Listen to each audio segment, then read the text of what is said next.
Someone sent a question. He's asking, I don't know if it's a he or a she, but what the person is asking is, how can I handle very rude and abusive in-laws? Good evening, everyone. Thank you so much, Dr. David. Like you said, you had earlier addressed this. For the person to ask this question, it means it's burning in your heart. How can you address rude and abusive in-laws? The very first thing, like we said, or he said, you didn't enter that marriage for identity. You have your own identity. So the very first thing I would say you should do is to create and set clear boundaries. And when I say boundaries, I mean boundaries that are immovable.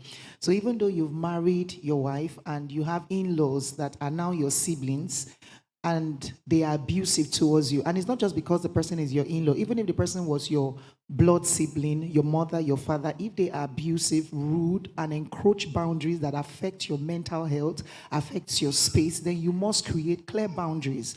If that person lives in your house, under your roof, you are taking care of that person and the person is rude to you, you may need to give the person a quit notice. With love, I'm going to pay you to go find a place somewhere in Port Harcourt.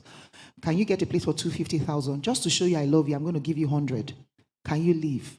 With all the love I have for you. If that person is not within your space and somewhere else, you would have to create clear boundaries. You don't come to my house after, you don't call me after this time. Those are things that looks like boundaries. And there are many other things that I don't know your unique situation, so I'm just giving examples of what you need to do. So create clear boundaries. And if that person is a woman, if that person is a man, the other spouse has some work to do also. Whoever it is, if it's your wife, I remember that my husband had to beg me. I had sent my younger brother out of my house at 10 p.m. I didn't like the way he spoke to my husband, and I told him he would leave my house that night. My husband was like, please don't let. I said, no, he's going. I know I was being dramatic. I know that I shouldn't have sent him out at that time of the night, but that was me setting a clear boundary. This is my spouse, and you cannot disrespect him. And, for a woman, I'm not saying that one is heavier than the other. I'm just saying for a woman, it's even more touchy. You can't be there and allow, your in-laws disrespect your wife, disrespect your spouse. Like Dr. David said earlier, you should be your wife's brand ambassador. You should sell her. And you're not selling her so that they'll accept her. You're just selling her so that they know that there's a line that they cannot cross. And that's my advice to that person. I hope he helped you. Yeah, so, some of these questions, if you attend to them like you're giving an over-the-counter drug to someone, you understand?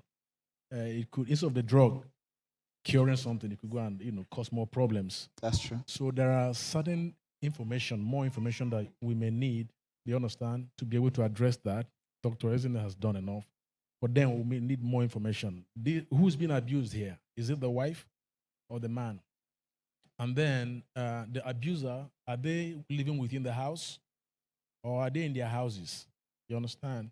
So you need to understand all those stuff before, and then if they are abusing you, is your wife in support of them? Is your wife seeing it that they're abusing you? You understand?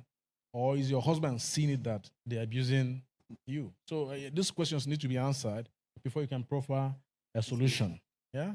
Yeah. So let's not just, give a one-size-fits-all solution, because it can create more problems.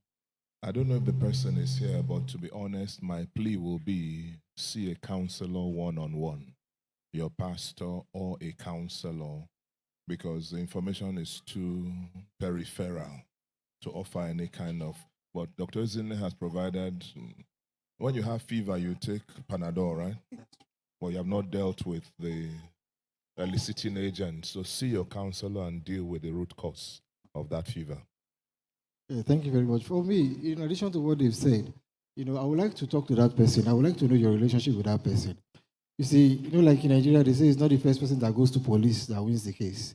So when you come and you say they are insultive, I will ask you, what did you do to them? That's your version that they are insultive. But maybe if I ask them about you, they may say the same thing or even worse. So you are the one reporting. That's fine. But we need to speak with you to know their own side of the story. Then we can diagnose. Thank you. Yeah. And that's really profound because, even in the clinic, when a patient comes and says, I have headache, we don't just take it and start giving paracetamol. Yeah. We want to do a detailed case history. What is happening? When did it start? How long has it been? How did it start? How is the headache? Which side of the head? Is it frontal? Is it occipital? Is it temporal? You know, we really want to know exactly what's happening, because all this will give us information that will help us to understand what is even happening and maybe help with the situation.